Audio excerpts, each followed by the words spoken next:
자, 지금까지는 복식부기 의무자와 간편장부 대상자에 대한 세금 신고 유형 파악과 세금 신고 방법에 대해서 좀 알아봤는데요. 그렇게 생각하시면 사업자만 거기에 해당되느냐라고 의구심이 드실 수 있는데, 사실 사업자가 없으신 프리랜서 분들도 신고 방법은 크게 다르지 않습니다. 그래서 비사업자 프리랜서 분 한 분을 모시고 나서 종합소득세 신고에 대해서 한 번 더 얘기를 나눠볼 텐데요. 지금 자동차 영업사원으로 일하고 있는 김재열님 모셨습니다. 안녕하세요. 네, 안녕하세요. 지금 현재 자동차 영업사원으로 11년 정도 근무하고 있는 김재열입니다. 네. 평소에는 세금 신고 별로 신경 안 쓰다가 이제 이렇게 날 따뜻해지고 5월이 오게 되면 저한테 전화를 많이 하시죠. 그렇죠. 항상 네. 그렇죠. 네. 일단 제가 뭘 설명드리기 전에 본인이 알고 있는 종합소득세 신고 방법이라든지 그런 거 한번 말씀해 주실까요? 일단 제일 간편하게 생각을 해보면 저희는 항상 처음에 입사했을 때부터 하던 방법으로만 신고를 했었는데, 사무실로 들어오는 저희 사무실 담당 세무사분이 계셨고 그냥 그분한테 간편장부 또는 복식부기라는 거 그것만 알고 있었어요. 그러니까 연 소득 또는 매출이 이제 7,500만 원 이상이면 복식부기로 넘어가고, 뭐 7,500만 원 미만이면 간편장부로 넘어가는데, 저희는 세무사 사무실에서 요구하는 그 기장료만 그 입금을 하고 처리를 했던 방식이었는데, 뭐 세무사 사무실마다 수수료는 조금씩 다르겠지만 간편장부가 복식부기에 의해서 조금 더 싸게 저렴하게 해서 그냥 그렇게 저희는 금액만 입금하고 나머지는 세무사가 알아서 처리해주는 방식이었거든요. 네, 그러면 좀 더 구체적으로 얘기를 하면, 그래도 7,500만 원 이상 미만에 대한 그 복식부기나 간편장부에 대한 이해는 어느 정도 있으신데, 그게 장부가 실제로 어떻게 만들어지고 어떻게 신고되는지에 대해서는 구체적으로는 알 수 없다. 그렇죠. 사실은 알기 힘들다. 뭐 저는 관심도 없었던 부분이기도 하고 네. 그냥 알아서 그렇게 해주니까 했던 것 뿐이죠. 네. 이게 좀 민감한 얘기가 될 수는 있는데, 보통 현재는 지금 뭐 그런 경향들이 많이 줄기는 했지만, 프리랜서 분들 신고할 때 세금 환급 부분에 대해서도 좀 조정이 되는 부분들도 있었고, 사실 관행적으로 그런 부분들이 있어서 좀 그런 것에 대해서 경각심을 좀 오늘 얘기를 해보고자 합니다. 일단 종합소득세 신고에 대해서 평소에 궁금한 점 있으시면 오늘 얘기를 좀 해보고 안내를 하는 게 나을 것 같아요. 제가 그래서 몇 가지 궁금한 점을 한번 생각을 해봤는데, 뭐 저뿐만이 아니라 자동차 영업 또는 뭐 학원 강사라던가 보험 하시는 분들도 마찬가지로 궁금한 점일 것 같아요. 일단 첫 번째로 제가 궁금했던 게 있는데, 그 은행에서 대출 계획이 있으신 영업사원 또는 이제 프리랜서 분들이 계실 거예요. 근데 그분들이 실제 그 소득으로 잡히는 것과 그 중에 신고를 하게 되는 부분, 어느 정도를 해야지 은행에서 대출을 받았을 때 불이익을 받지 않을까, 이 부분이 가장 궁금했거든요. 네. 실제로도 저한테 연락이 많이 오는 항목입니다. 은행 가셔서 전화했을 때 대출이 생각보다 안 되는 경우들이 사실 많거든요. 그 이유는 아까 서두에 말씀드렸다시피 관행적으로 프리랜서 신고를 하기 때문에 소득 금액이 매우 적게 잡히는 경향들이 있었어요. 그래서 실제로 번 거보다 소득 금액 기준으로 많이 낮아지기 때문에 은행에서는 볼 수 있는 게 본인의 재산 상태나 소득을 보고 대출을 일으키는데, 소득 금액이 적게 잡히니까 사실 대출 금액이 굉장히 안 나오는. 그렇죠. 그래서 방금 말씀해 주신 내용 중에 뭔가 은행에서 대출을 받을 때 유리한 것을 물어보셨는데, 대답은 사실은 소득 금액을 많이 잡는 것밖에 없어요. 소득 금액이 적게 잡히면서 대출이 잘 나오는 경우는 사실은 세금 측면에서는 좀 어려운 부분이 있죠. 그래서 후에 결론을 말씀드리지만, 소득 금액을 정확히 신고를 해서 자기가 어느 정도 버는지에 대해서 적정히 신고를 해야만 은행권에서 대출이라든지 그런 것들이 좀 신용도가 올라가고 그런 것들이 좀 도움이 되지 않을까. 원론적인 답변이지만 그렇게 말씀드릴 수 있겠습니다. 알겠습니다. 네. 자, 그러면은 뭐 향후를 본다 그러면 뭐 당장 지금 세금을 많이 낸다라고 표현을 한다라기보다는 일단 은행 거래도 그렇고 앞으로의 향후 계획에 있어서 일단은 그냥 정상적으로 뭐 그렇죠. 신고를 많이 하는 게 훨씬 더 좋겠네요. 네. 보통은 5월 달에 종합소득세 신고하시는 분들이 당장의 세금을 줄이기 위해서 노력을 많이 하시잖아요. 그렇게 되면 아까 말씀드린 것처럼 소득 금액이 적게 잡히고 추후에 뭐 집 관련된 대출 이런 것들이 잘 안 되는 경우들이 있거든요. 그래서 말씀하신 대로 적정한 소득 금액을 신고하는 것이 추후에는 더 나을 수 있다라고 정의할 수 있겠습니다. 자, 그럼 제가 다음번에 드리고 싶은 질문이랑 약간 이어질 수 있는 부분인데요. 방금 세무사님께서 말씀하셨던 것처럼 일정 금액 소득을 신고를 해야 대출이 잘 나온다. 요거는 사실은 어느 분들이든 많이 알고 계시긴 할 거예요. 근데 사실 저희 같은 자영업자가 아닌 그 사업자가 없는 프리랜서 같은 경우는 소득에 의해서 아시다시피 의료보험료도 많이 나올 수도 있게 되고 또 다른 다른 세금이 조금 더 부과가 될 수도 있는데 사실 은행에서 대출만 받기 위해서 그 소득을 높인다 그러면 의료보험료라던가 나머지 내야 되는 세금 등으로 더 뒤로 후폭풍을 맞을 수도 있는 상황이거든요. 그럼 이때 제가 또 궁금한 게 뭐냐면 소득 금액을 적정선으로 신고를 하되 대신에 의료보험료를 조금 절감할 수 있는 방법도 있는지 그 부분도 궁금했습니다.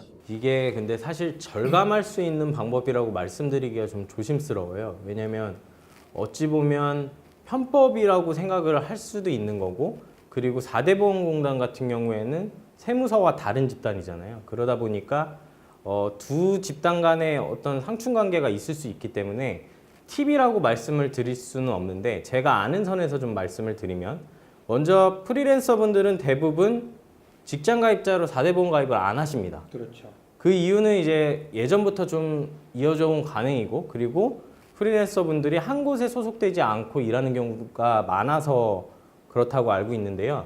사실 반대로 생각해 보면 그분들이 어떤 사업장에 귀속해서 일하는 경우들이 훨씬 더 많습니다.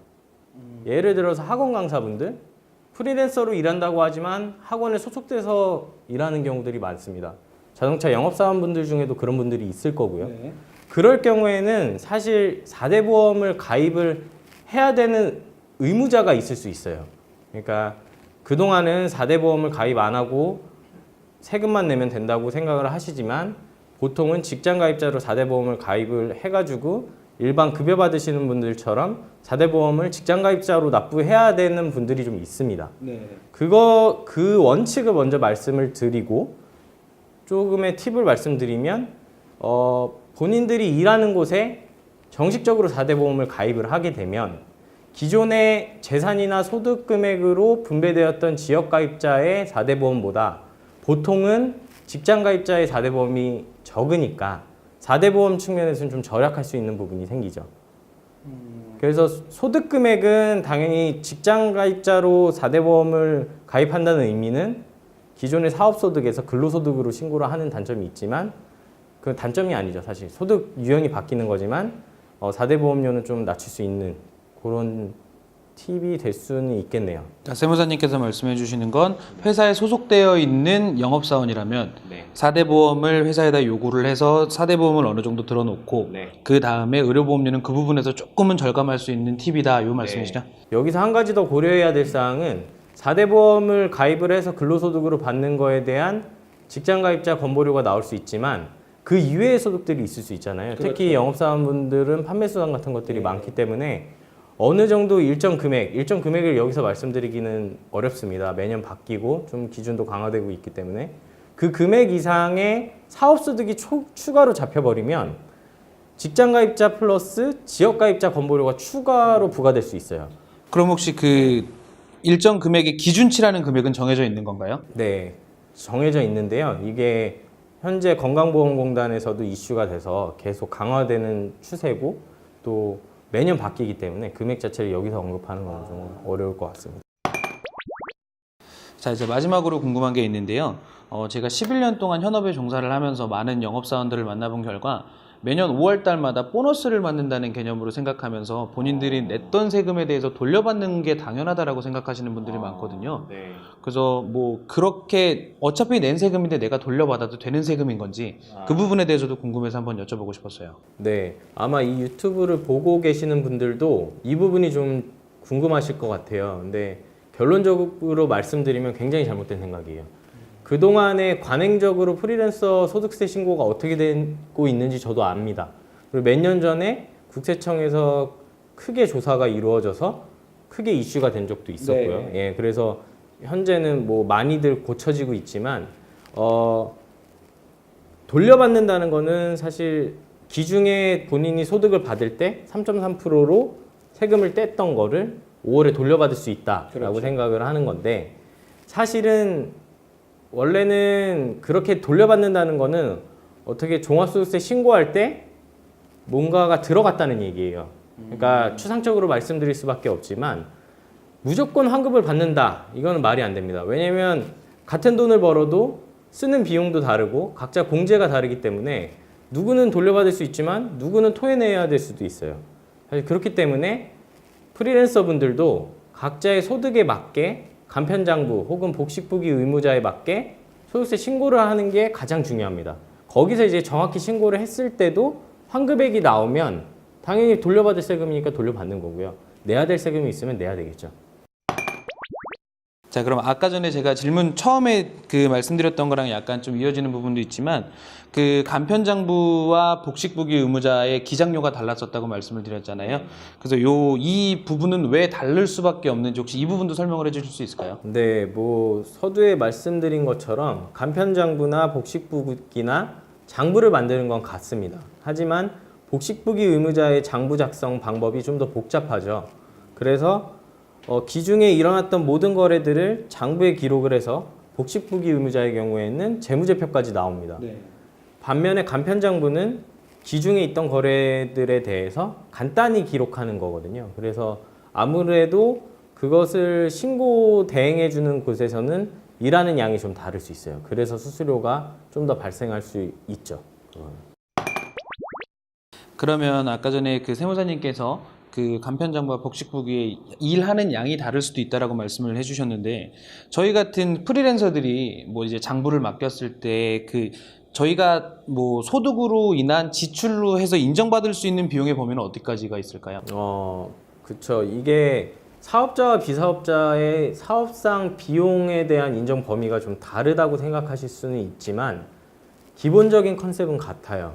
자기가 하고 있는 사업에 대해서 연관된 비용은 넣을 수 있죠. 하지만 사업자인 대표자나 아니면 비사업자, 프리랜서 본인의 식대 같은 경우는 사실 비용 인정이 힘들고요.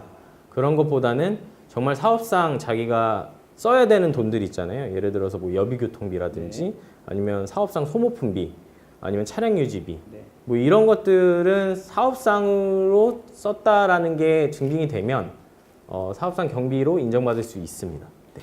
자, 그럼 얼마만큼의 자동차 영업사원분이 이 유튜브를 시청하실지는 모르겠지만 그분들에게 꼭 한 가지 말씀을 드리고 싶은 게 뭐가 있냐면 그 자동차 영업사원 같은 경우는 저희가 해드리는 서비스 부분에 대해서 이제 용품점으로 거래되는 금액이 있을 수 있습니다.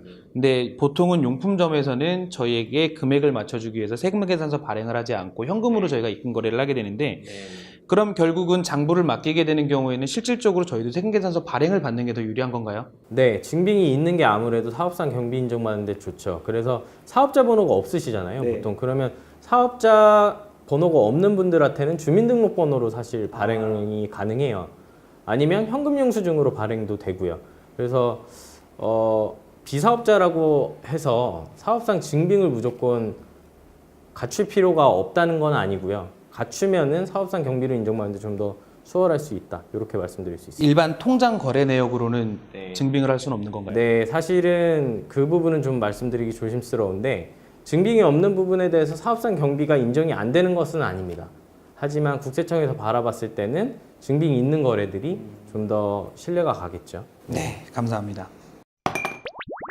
오늘 좀 궁금증이 좀 많이 풀리셨나요? 네, 많이 해소된 것 같기도 하고요. 앞으로도 이용하면서 제가 뭐 일을 해가면서 궁금한 점은 그때그때 조금씩 더 자문드리도록 하겠습니다. 물론 이 유튜브를 보시는 프리랜서 분들이 세금 신고를 어떻게 해야 되겠다라고 제가 결론을 내드리기는 좀 힘든 것 같아요. 하지만 정확한 세금 신고가 이루어져야지만 나중에 리스크도 줄이고 또 다른 문제들에 있어서도 유리할 수 있다라는 점 정도 말씀을 드릴 수 있고요. 오늘 이 시간에는 기장의무 판정에 따른 세금 신고 유형에 대해서 좀 살펴봤고요. 신규 사업자나 기장을 하지 않는 기존 사업자의 경우에 세금 신고 유형을 자기가 정확히 파악을 해서 신고가 필요하다라는 것을 말씀을 드렸고요. 그리고 향후 사업이 성장할 것을 고려할 때는 복식부기로 기장하는 것이 더 정확하게 세금 신고를 하고 후에 유리한 측면이 있을 수 있다라고 결론을 내드렸습니다. 그리고 두 번째, 게스트분을 모시고 말씀을 나눴던 결과는 프리랜서의 종합소득세 신고 또한 사업자와 다를 바가 없다. 본인의 기장의무 판정에 따른 유형을 파악을 하시고 제대로 신고해야 되는 것이 정상적인 방법이다 라고 결론 지을 수 있습니다. 세금 때문에 머리 아프시죠? 5월에. 그 자신의 신고 유형을 제대로 파악하고 정확히 신고하는 게 가장 중요하다는 것을 말씀드리고 싶습니다. 지금까지 텍스랩의 박준용 세무사였습니다. 감사합니다. 감사합니다.